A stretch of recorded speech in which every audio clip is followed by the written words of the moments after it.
നമുക്കൊരു ആഗ്രഹം ഉണ്ടെങ്കിൽ the whole universe will stand next to U.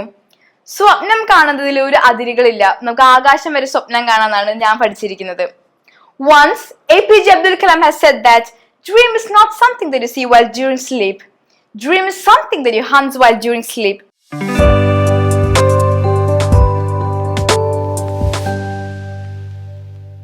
Forever star miss India മത്സരത്തിൽ മിസ് ടി വിഭാഗം വിന്നറായ അന്ന എലിസബത്ത് ആണ് ഇന്ന് നമ്മുടെ ഗസ്റ്റ്.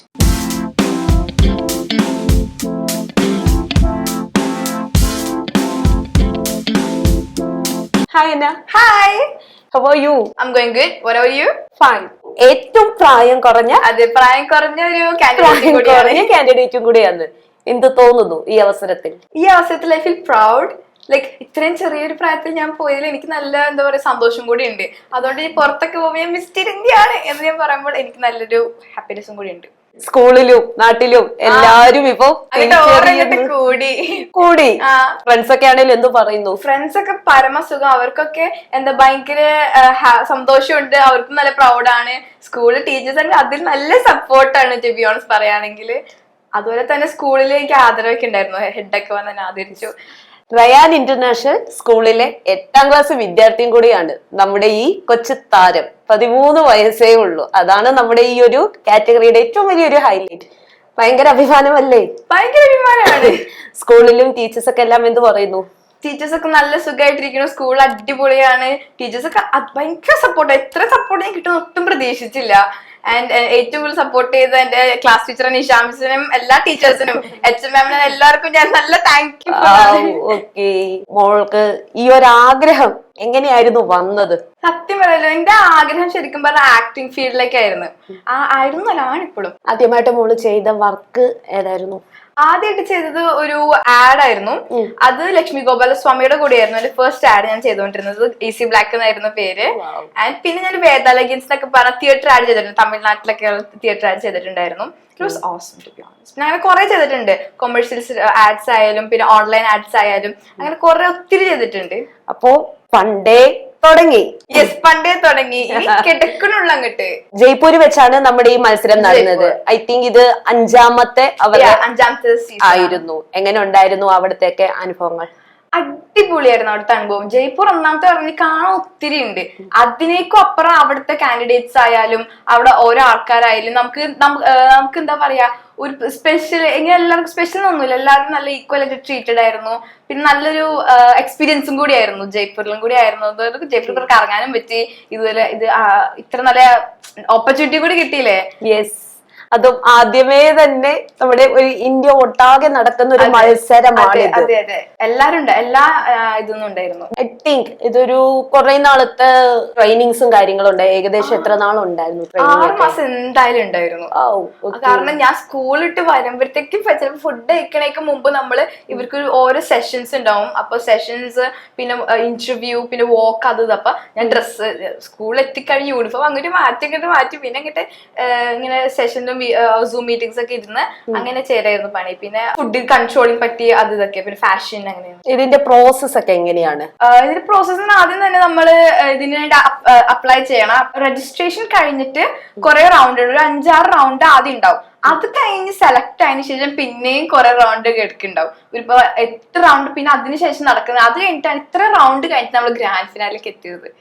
ശരിക്കും പറഞ്ഞു കഴിഞ്ഞാല് ഒരുപാട് കടമ്പകൾ നമ്മൾ കടന്നു. കൊറേ കടന്നിട്ടുണ്ട്. എങ്ങനെയായിരുന്നു ഈ ഒരു വലിയ മത്സരത്തിലേക്കുള്ള എൻട്രി?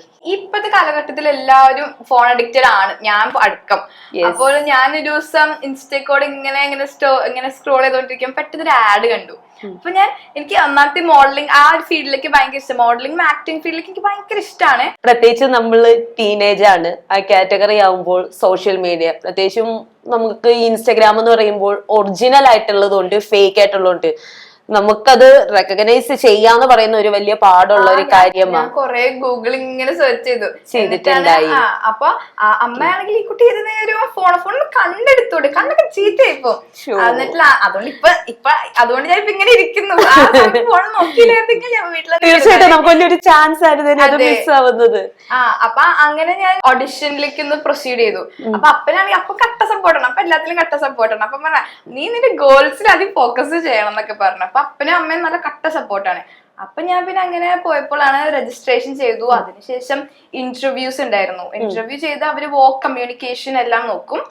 അപ്പൊ അത് കഴിഞ്ഞിട്ട് ഇങ്ങനെ പറയും അന്ന യു സെലക്ടഡ് നമ്മള് വിളിച്ചു പറയും നെക്സ്റ്റ്. അപ്പൊ നമുക്ക് സന്തോഷം ഉണ്ടാവും. വീഡിയോ കോൺഫറൻസ് വഴിയിട്ട് തന്നെയായിരുന്നു ഐ മീൻ എല്ലാ പാജന്ററിയും എനിക്ക് തോന്നുന്നു എല്ലാം ഓൺലൈൻ ആണ്. ഓഡിഷനും കാര്യങ്ങളും ഗ്രാൻഡ് ഫിനാലൊക്കെയാണ് നമ്മള് ഓഫ്ലൈൻ പോയിട്ടുള്ളൂ.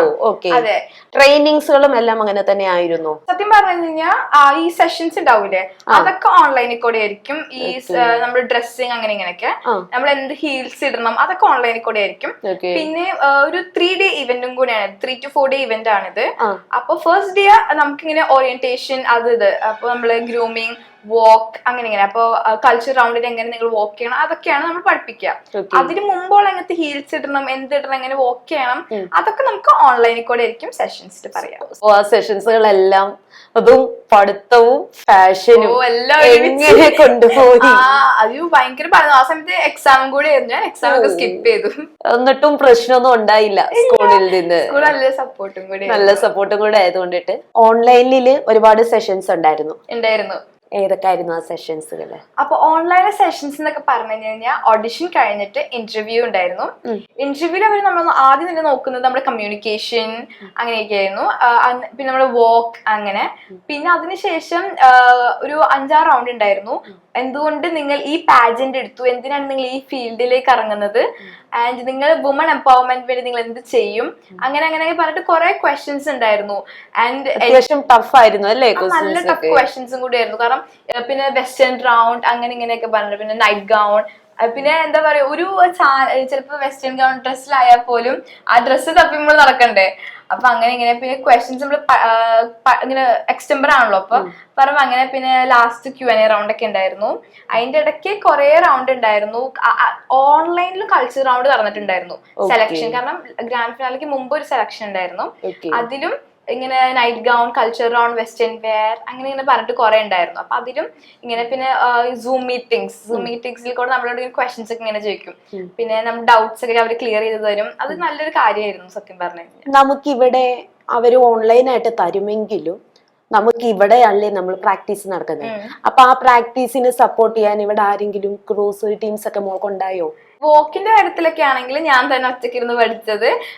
ഹീൽസ് വാങ്ങാനൊക്കെ ആയിരുന്നു. നമ്മുടെ കൂടെ അമ്മ ഉണ്ടായിരുന്നു. പിന്നെ വോക്ക് കറക്റ്റ് ചെയ്യാൻ അമ്മ ഇങ്ങനെ കറക്റ്റ് ചെയ്യാനോട്ടോ അങ്ങനെ. പക്ഷെ കൂടുതലും ഞാൻ തന്നെ ഒരു മിറർ ഉണ്ടാവല്ലോ, മിററിന്റെ ഫ്രണ്ടില് ഞാൻ തന്നെ നടന്ന് ഞാൻ തന്നെ ടീ പോസ്, മിട്ടുകൾ അങ്ങനെ ഞാൻ തന്നെ പഠിച്ചാണ്. അതും ആദ്യമായിട്ട് ഞാൻ 5 ഇഞ്ചിന്റെ ഹീലിൽ നടന്നു നോക്കിയത്. അപ്പൊ ആ മിട്ട്, കാരണം ഇതിന്റെ മിനിമം ഹീൽ ഹൈറ്റ് എന്ന് പറയുന്നത് 2.5 ആണ് സ്റ്റാർട്ട് വരുന്നത്. അവിടുന്ന് പിന്നെ വലുതിലോട്ടാണ് നമുക്ക് ഹീല് തപ്പി തപ്പി മടുത്തു. എറണാകുളത്ത് എവിടെയും കിട്ടാനില്ല. കാരണം എനിക്ക് ഒരു 5-6 ഇഞ്ചൊക്കെ എനിക്ക് വേണമെന്നുണ്ടായിരുന്നു ഹീലിന്റെ ഹൈറ്റ്. പക്ഷെ നമ്മൾ കുറെ ഒരു 2-3 ദിവസം ഇതിനു വേണ്ടി മാത്രം ഞങ്ങളുണ്ട്, ഹീലിന് വേണ്ടി മാത്രം എല്ലാ കളിയിലും. അപ്പൊ എല്ലാവരും 4 ഇഞ്ച് വരെ ഉണ്ട്. 4 ഇഞ്ച് വേണ്ട, 5 ഇഞ്ച് വേണം. അപ്പൊ നമ്മൾ അത് ഡ്രസ്സിന്റെ കാര്യത്തിലായാലും ഹീലിന്റെ കാര്യത്തിൽ ചെറിയ ചെറിയ ആക്സസറീസിന്റെ കാര്യത്തിലായാൽ പോലും അമ്മയുടെ എത്ര ഉറക്കം കറഞ്ഞു. അമ്മയുടെ മാത്രമല്ല എന്റെ ഉറക്കം പോയി, അമ്മയുടെ ഉറക്കം പോയി, അപ്പന്റെ ഉറക്കം പോയി. ശരിക്കും ആ ഒരു 6 months എന്ന് പറയുകയാണെന്നുണ്ടെങ്കിൽ കോസ്റ്റ്യൂംസ് അതിന്റെ ആ ഒരു ഫുൾ സെറ്റിന് വേണ്ടിയിട്ട് നമ്മൾ ഒരുപാട് നടക്കണമല്ലോ. പിന്നെ പ്രാക്ടീസ്, പിന്നെ നമ്മുടെ എല്ലാം കാര്യമായാലും വോക്ക് ആയാലും അതിലപ്പുറം നമ്മുടെ ഡ്രസ്സിങ്, സ്കൂളിൽ പോവുക, പോയിട്ട് വരിക, പിന്നെ പ്രാക്ടീസ്. അതെ, അതുകൊണ്ട് പിന്നെ ആ ദിവസം പുറത്ത് കുറെ നാൾ ഇറങ്ങിയിട്ടുണ്ടായില്ല. ലൈക് ഞാൻ ഇറങ്ങും, അമ്മ ഇറങ്ങും.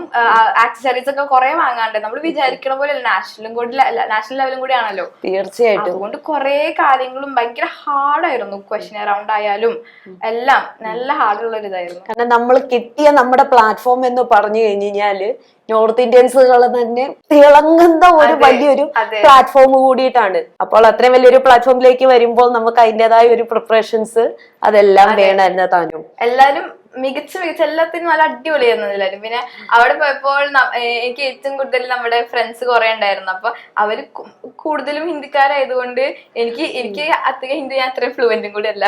അപ്പൊ ഞാൻ ഇംഗ്ലീഷ് ഇങ്ങനെ പറഞ്ഞോണ്ടിരിക്കുക. അപ്പൊ ഞാൻ പിന്നെ മലയാളം ഞാൻ 4 ദിവസം പറഞ്ഞിട്ടില്ല ആരായിട്ടും.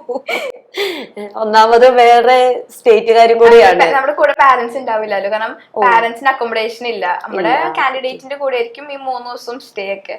പിന്നെ അവരുടെ കൂടെ ആയിരുന്നു എല്ലാ ദിവസവും. ട്രീറ്റ് ഒക്കെ എങ്ങനെ ഉണ്ടായിരുന്നു അവരുടെ? എല്ലാരും നല്ല മെച്ചിയോട് ആൾക്കാരും കൂടി ആയിരുന്നു. എല്ലാരും ഒപ്പത്തിനൊപ്പമായിരുന്നു. അതുകൊണ്ട് എല്ലാരും നല്ല പോലെ ഇതായിരുന്നു. എന്റെ റൂംമേറ്റ് നല്ലൊരു കുട്ടിയും കൂടിയായിരുന്നു. അതുകൊണ്ട് ആ കുട്ടി ഞാൻ ശല്യപ്പെടുത്തായിരുന്നു. പ്രത്യേകിച്ചും 13, ബാക്കിയൊക്കെ നോക്കി കഴിഞ്ഞാൽ ഈ 13 കാണുമല്ലോ, എല്ലാം മേളിലോട്ടുള്ളവരല്ലേ ഉള്ളൂ. എന്നോട് makeup artist, so you're 16 right? അപ്പൊ then you're 15? No, I'm 13. You're 13? അയ്യോ, അവിടെ എല്ലാവരും എന്നെ ഒരു 15-16 ആ ഏജാണ് പ്രതീക്ഷിക്കുന്നത്. കാരണം ഒരു കൊച്ചു കുട്ടിയും കൂടെ ആയതുകൊണ്ട് എല്ലായിടത്തും നല്ല സപ്പോർട്ട് ഉണ്ടായി. പ്രാക്ടീസുകൾ, ബാക്കിയുള്ള കാര്യങ്ങളൊക്കെ അവിടെ എങ്ങനെയുണ്ടായിരുന്നു? കയറി ചെന്നപ്പോ തന്നെ എന്റെ കുറെ ഫ്രണ്ട്സ്, നമ്മള് ഈ സെഷൻസിൽ കൂടെ കുറെ ആൾക്കാരെ ഞാനിങ്ങനെ നോട്ടീസ് ചെയ്ത് പോകും. അപ്പൊ ഞാൻ അവരെ നേരിട്ടപ്പോ ഞാൻ ഭയങ്കര സന്തോഷമായിരുന്നു എനിക്ക്. അപ്പൊ അവരെന്നോട് ഇങ്ങനെ അടുത്തൊക്കെ വന്ന് കമ്മ്യൂണിക്കേഷൻ, യു അനാലിസിബിത്ത്, അപ്പൊ അവർ നല്ല കൂട്ടായി. പിന്നെ ആ ദിവസം തന്നെ ഓറിയന്റേഷൻ ഒക്കെ ഉണ്ടായിരുന്നു. നമ്മുടെ നെക്സ്റ്റ് ഡേ, കാരണം നമ്മൾ 19th ഹോട്ടലിലെത്തി, 19th 20th cultural, 21st grand finale ആയിരുന്നു. അപ്പൊ പിന്നെ കയറി ദിവസം നമ്മൾ ഫുഡൊക്കെ കഴിച്ച് നമ്മള് വാക്കിംഗ് അത് ഇത്, പിന്നെ നമ്മുടെ ഫിറ്റിംഗ്സ് ഒക്കെ ആയിരുന്നു. കസ്റ്റമൈസബിൾ അല്ലായിരുന്നു നമ്മുടെ ഓർണമെന്റ്സ് ആണെങ്കിലും ഡ്രസ്സസ് ആണെങ്കിലും ഒക്കെ എല്ലാം? നമ്മുടെ കൾച്ചറൽ ഡ്രസ്സ് നമ്മൾ തന്നെ എടുക്കണം, നമ്മുടെ സ്റ്റേജിന്റെ ഡ്രസ്സ് നമ്മൾ തന്നെ കൊണ്ടുവരണം. അപ്പൊ അതുകൊണ്ട് നമ്മൾ ചെയ്യിപ്പിച്ചത് സമീറ സനീഷ് മാമിനെ കൊണ്ടായിരുന്നു. നമ്മുടെ ഫിലിം ഇൻഡസ്ട്രിയിലെ തിരക്കുള്ള ഡിസൈനറും കൂടിയാണ്. തീർച്ചയായിട്ടും. അപ്പൊ ആ മാമിനെ കൊണ്ട് ചെയ്യിപ്പിച്ചത് കൊണ്ട് നമുക്ക് ആ ഡ്രസ്സ് ചെയ്ത്, പിന്നെ നമുക്ക് ഓർണമെന്റ്സ് ഒക്കെ നമ്മൾ തന്നെ എടുക്കണം. ലൈക് കൾച്ചർ റൗണ്ടിന്റെ ഗ്രാൻഡ് ഫിനാലെ ഡ്രസ് അവര് തരും. ആ ഒരു കാറ്റഗറിക്ക് അവര് ചൂസ് ചെയ്തിരുന്ന ഒരു കളർ കോഡ് ആണല്ലോ. അതെ, കളർ കോഡ് ആണ്. കാരണം ബ്ലാക്ക് ആൻഡ് വൈറ്റ്, എനിക്ക് ബ്ലാക്ക് ആൻഡ് വൈറ്റ് തീം ആയിരുന്നു കിട്ടിയത്. അപ്പൊ കളർ കോഡ് ഉണ്ടായിരുന്നു. കൾച്ചർ റൗണ്ടിൽ വരുമ്പോഴത്തേനും കളർ കോഡ് ഒന്നും പറഞ്ഞിട്ടുണ്ടായിരുന്നു? ഇല്ല, കളർ കോഡ് ആക്ച്വലി എന്താണ്, നമുക്ക് ഒരു തീം തന്നിട്ടുണ്ടായിരുന്നു. അപ്പൊ ആ തീമില് നമുക്ക് ഏതൊരു തീം ചൂസ് ചെയ്യാം. അപ്പൊ ആ തീമിൽ അനുസരിച്ച് നമ്മളിപ്പോ ഒരു ഡ്രസ്സ് ഇപ്പൊ ഇടാണെങ്കിൽ ആ കളർ, ഇപ്പൊ ഞാനിപ്പോ ഇട്ടത് ഓഫ് വൈറ്റും റെഡ് വൈറ്റിലും ഒരു നല്ല ഒരു തമ്പുരാട്ടി കുട്ടിയുടെ ഒരു ഗെറ്റപ്പിലായിരുന്നു അത്. യെസ്, അതാ ഒരു പിക്കിനകത്ത് വരുമ്പോൾ തന്നെ നമുക്ക് കാണാൻ സാധിക്കും നല്ലൊരു തമ്പുരാട്ടി കുട്ടിയായിട്ട് തന്നെയായിരുന്നു ആ ഒരു എൻട്രി. അപ്പൊ നമ്മൾ എന്തിനാ ആ ഡ്രസ്സ് ഇടുന്നെന്ന് പോലും നമ്മള് അപ്പൊ അങ്ങനെ ആങ്കർ പറയല്ലോ പുറകിൽ. അപ്പൊ നമ്മൾ ഈച്ച് ആൻഡ് എവരി, നമ്മൾ എന്തിനൊരു കൊട്ട പിടിക്കുന്ന പോലും പറയണം, എന്തുകൊണ്ട് നിങ്ങൾ അത് ഇടുന്നു. അപ്പൊ ഞാൻ കയ്യിലൊരു തള പോലെ ഇട്ടിട്ടുണ്ട്. അപ്പൊ തളത്തിന് എന്തിനിട്ടുള്ളത് അതുപോലും എക്സ്പ്ലെയിൻ ചെയ്ത് പറഞ്ഞു കൊടുക്കണമായിരുന്നു. എല്ലാ ഈച്ച് ആൻഡ് എവരി എന്തിനാണ് നിങ്ങൾ ഈ ഡ്രസ്സ് ചൂസ് ചെയ്തത്, എന്താണ് ഇതിന്റെ ഇത്, അപ്പൊ അതൊക്കെ പറയണം. കൾച്ചർ റൗണ്ടില് എങ്ങനെയായിരുന്നു ആ സെഷൻസ്? അതിനകത്ത് എന്തൊക്കെയായിരുന്നു? കൾച്ചർ റൗണ്ട് ശരിക്കും ഒരു ഈവനിങ് ആയിരുന്നു നടന്നത്. അപ്പൊ അതില് പാൻ ഇന്ത്യയും കൂടി ആണല്ലോ. അപ്പൊ ഓരോ സ്റ്റേറ്റിന്റെ അവരുടെ ഒരു കോസ്റ്റ്യൂം ഒക്കെ ആയിരുന്നു. Everyone was like beautiful. വോക്കായി കഴിഞ്ഞിട്ട് അപ്പോഴാണ് ഞാൻ അറിഞ്ഞത് ഐ എം ദി വിന്നർ. ഞാൻ പാൻ ഇന്ത്യ കൾച്ചർ റൗണ്ട് വിന്നറും കൂടിയാണ്. അപ്പൊ നമുക്ക് ഗിഫ്റ്റ് ഹാമ്പേഴ്സ് ഒക്കെ കിട്ടിയിരുന്നു.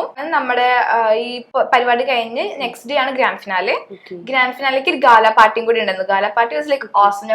ഞാനും എന്റെ കാൻഡിഡേറ്റ്സ് ഫ്രണ്ട്സ് ആ ദിവസം ഉറങ്ങിയിട്ടില്ല. ഞങ്ങളാണെങ്കിൽ ഹോട്ടലിൽ ഇങ്ങനെ നടക്കുക. 5 മണിക്ക് ആയപ്പോഴാണ് ഞങ്ങൾ കിടന്ന് ഉറങ്ങാൻ പോയത്. കാരണം ലാസ്റ്റ് ഡേ കൂടിയാണ്, അപ്പൊ ഞങ്ങള് വൈബും കൂടി ചെയ്യണമല്ലോ. ലൈക്ക് എല്ലാരും എന്റെ ഒരു വൈബിലുള്ള ആൾക്കാരായിരുന്നു എല്ലാരും. അപ്പൊ പിന്നെ ഞാൻ ആ ദിവസം ഫുൾ ചില്ലായിരുന്നു.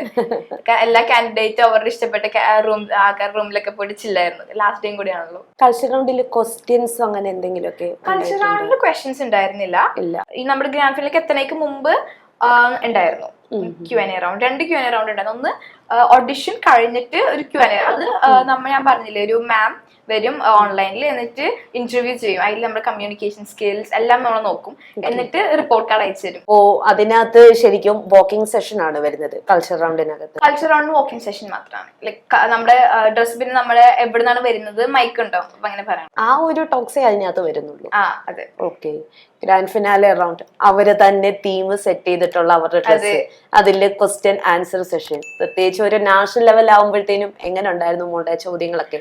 ഒന്നാമത്തെ നാഷണൽ ആയതുകൊണ്ട്, പാൻ ഇന്ത്യ ആയതുകൊണ്ട് തന്നെ ക്വസ്റ്റ്യൻസ് ഒക്കെ നല്ല ഹാർഡ് ക്വസ്റ്റ്യൻസ് കൂടി. പിന്നെ എനിക്ക് തോന്നിയത് പ്രായത്തിനനുസരിച്ചുള്ള ക്വസ്റ്റ്യൻസ് കൂടിയാണ് എല്ലാവർക്കും കൊടുത്തത്.